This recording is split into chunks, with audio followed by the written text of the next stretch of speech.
মুকেশ আম্বানি খুব কম ক্ষেত্রেই মুখে উত্তর দেন। তার জবাব আসে কাজের মাধ্যমে। বিতর্ক এলে বিনিয়োগ, সমালোচনা এলে নতুন প্রকল্প, বাধা এলে আরও বড় পরিকল্পনা। এই মানসিকতাই তাকে টিকিয়ে রেখেছে শীর্ষে। ব্যক্তিগত জীবন ও সাধারণতা। এত বিতর্কের মাঝেও মুকেশ আম্বানি ব্যক্তিগত জীবনে অত্যন্ত শান্ত, নিরামিষভোজী, যোগ ও ধ্যান, নিয়মিত মন্দিরে পুজো।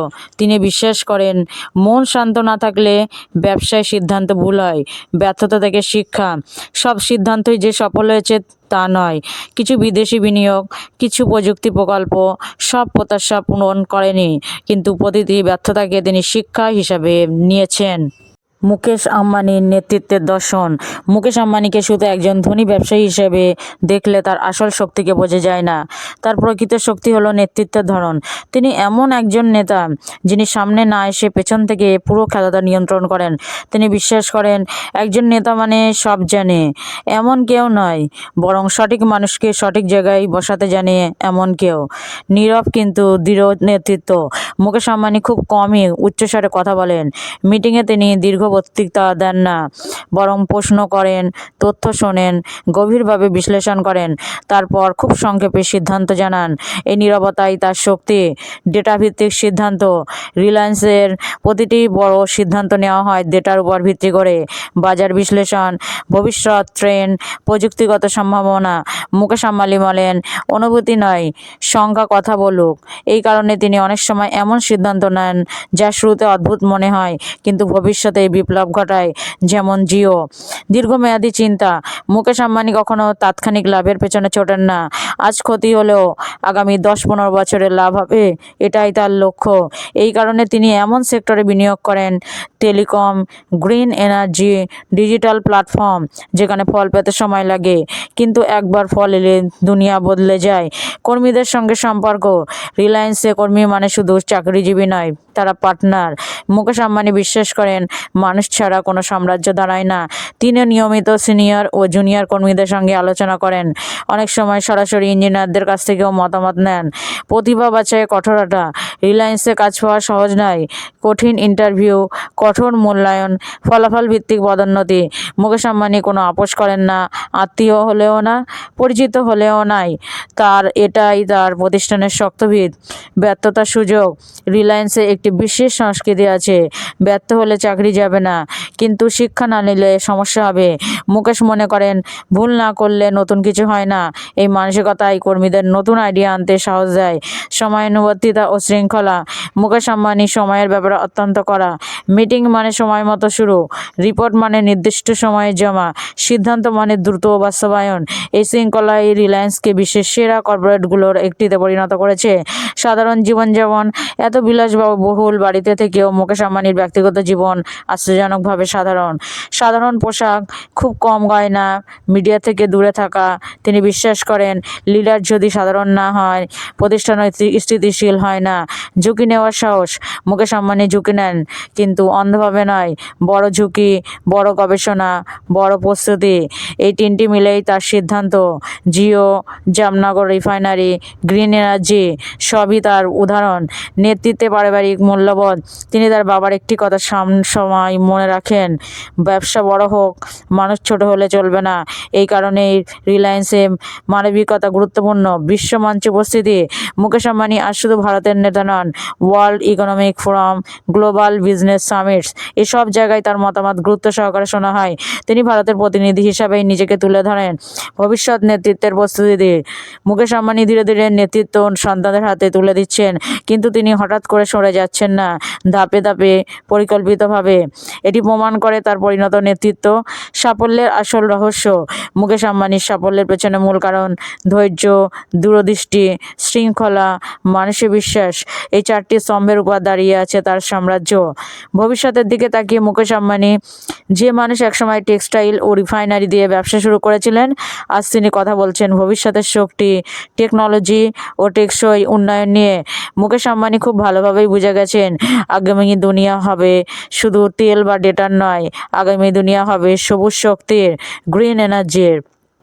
তিনি স্পষ্ট ভাষায় বলেছেন, রিলায়েন্সের ভবিষ্যৎ হবে পরিষ্কার শক্তি ও ডিজিটাল প্রযুক্তির সমন্বয়। গ্রিন এনার্জিতে বিশাল বাজি। 2021 সালের পর থেকে মুকেশ আম্বানি একের পর এক ঘোষণা করেন হাজার হাজার কোটি টাকার বিনিয়োগ রিনিউয়েবল এনার্জি ও গ্রিন হাইড্রোজেন প্রকল্পে।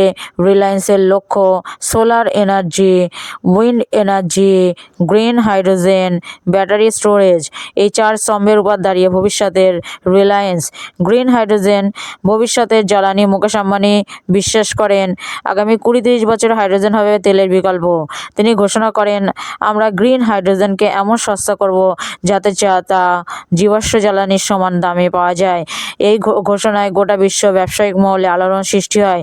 রিলায়েন্স পরিকল্পনা করছে বড় আকারের ইলেকট্রোলাইজার নিজস্ব প্রযুক্তি, ভারতে উৎপাদন, বিশ্বের রপ্তানি। Jamnagar green energy hub. যে জামনগর একসময় তেল শোধনাগারের জন্য বিখ্যাত ছিল, সেই জামনগরকে মুকেশ আম্বানি গড়ে তুলতে চান বিশ্বের সবচেয়ে বড় গ্রিন এনার্জি হাব। এখানে তৈরি হবে solar panel, battery, hydrogen fuel cell, এক জায়গায় সম্পূর্ণ গ্রিন ইকোসিস্টেম। এটাই তার স্বপ্ন। কেন এত বড় ঝুঁকি? অনেকে প্রশ্ন তোলেন, তেল থেকে এত বড় রূপান্তর কি সম্ভব? মুকেশ আম্বানির উত্তর পরিষ্কার, যে পরিবর্তনকে ভয় পায় সে ইতিহাস হয়ে যায়। তিনি জানেন জলবায়ু পরিবর্তন সম্ভব। সরকারগুলো ধীরে ধীরে কঠোর আইন আনবে, ভবিষ্যৎ বিনিয়োগ গ্রিন সেক্টরেই যাবে। এই কারণে তিনি আগেভাগে প্রস্তুত হচ্ছেন। ডিজিটাল ও গ্রিনের মিলন। মুকেশ আম্বানির ভবিষ্যৎ পরিকল্পনার বিষয় হলো ডিজিটাল প্লাস গ্রিন। তিনি মনে করেন ডেটা ছাড়া শক্তি অপচয়, প্রযুক্তি ছাড়া টেকসই উন্নয়ন অসম্ভব। তাই জিওয়ের ডিজিটাল ক্ষমতা ব্যবহার করা হবে। Smart grid, smart city, energy optimization ভারতের জন্য স্বপ্ন। মুকেশ আম্বানি বারবার বলেন, রিলায়েন্স বড় হয়েছে ভারতের জন্য, ভারতকে সঙ্গে নিয়েই। তিনি চান ভারত যেন শক্তিতে স্বনির্ভর হয়, জ্বালানির জন্য বিদেশের উপর নির্ভরতা কমে, নতুন প্রজন্মের জন্য লক্ষ লক্ষ চাকরি তৈরি হয়। গ্রিন এনার্জি এই তিনটি লক্ষ্যই পূরণ করতে পারে। কর্মসংস্থান ও দক্ষতা উন্নয়ন। গ্রিন এনার্জি প্রজেক্টের মাধ্যমে লক্ষ লক্ষ নতুন চাকরি, নতুন প্রযুক্তিগত প্রশিক্ষণ, গ্রামীণ অর্থনীতির উন্নয়ন। মুকেশ আম্বানি জানেন শুধু মুনাফা নয়, মানুষের জীবনে পরিবর্তন আনাই আসল সাফল্য। সমালোচকদের জবাব, অনেকে বলেন এটা শুধু প্রচার, কিন্তু ইতিহাস বলে জামনগর সফল হয়েছে, জিও সফল হয়েছে। মুকেশ আম্বানি যা বলেন তা বাস্তবায়নের ক্ষমতা রাখেন। এটাই তার বড় শক্তি। উত্তরাধিকার গড়ার প্রস্তুতি। মুকেশ আম্বানি ধীরে ধীরে নিজের উত্তরাধিকার গড়ে তুলেছেন। আকাশ আম্বানি ডিজিটাল ও টেলিকম, ঈশা আম্বানি রিটেল ও ব্র্যান্ড, অনন্ত আম্বানি এনার্জি ও সাস্টেনেবিলিটি। এই বন্টন কোনো হঠাৎ সিদ্ধান্ত নয়, এটি বহু বছরের পরিকল্পনার ফল। বাবার থেকে শেখা শেষ শিক্ষা। ধীরুভাই আম্বানি একবার বলেছিলেন, যদি তুমি দেশের কথা ভাবো, দেশও তোমার কথা ভাববে। মুকেশ আম্বানি এই শিক্ষাকেই নিজের জীবনের মূল মন্ত্র বানিয়েছেন। ভবিষ্যৎ দশকের লক্ষ্য। মুকেশ আম্বানির লক্ষ্য রিলায়েন্সকে নেট জিরো কোম্পানি বানানো, ভারতকে গ্রিন এনার্জি লিডার করা, বিশ্বে ভারতের মর্যাদা বাড়ানো।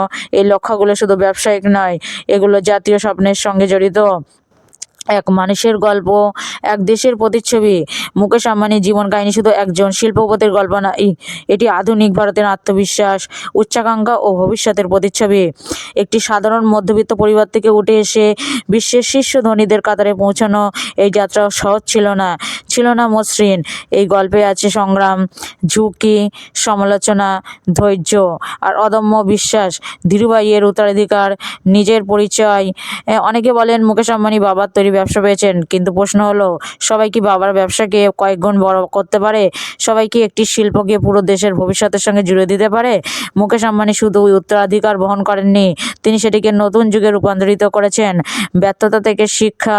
মুকেশ আম্বানির জীবনের সব সিদ্ধান্ত সফল হয়নি।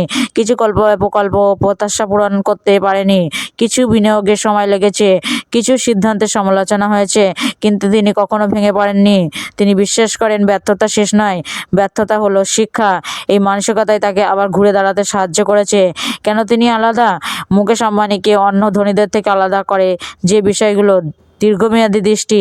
তিনি আজকের জন্য নয়, আগামী 20-30 বছরের জন্য পরিকল্পনা করেন।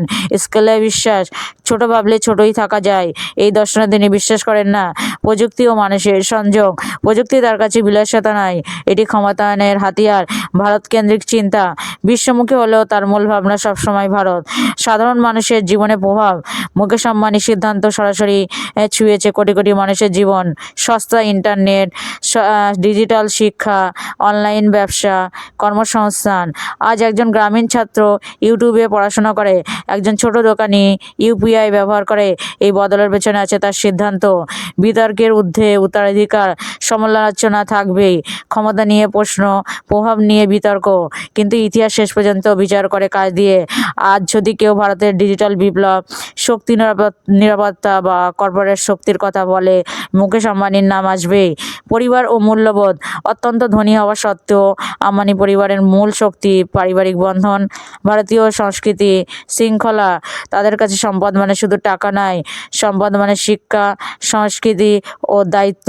ভবিষ্যৎ প্রজন্মের জন্য বার্তা। মুকেশ আম্বানির জীবন থেকে তরুণদের শেখার আছে।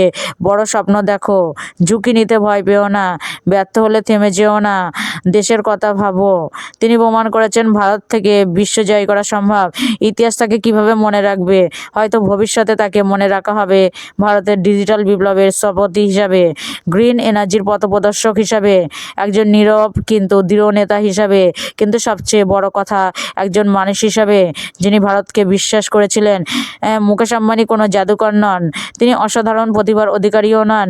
তিনি শুধু কঠোর পরিশ্রম করেছেন, সময়কে বুঝেছেন, সুযোগকে কাজে লাগিয়েছেন, আর এই কারণেই তিনি আজ ইতিহাস।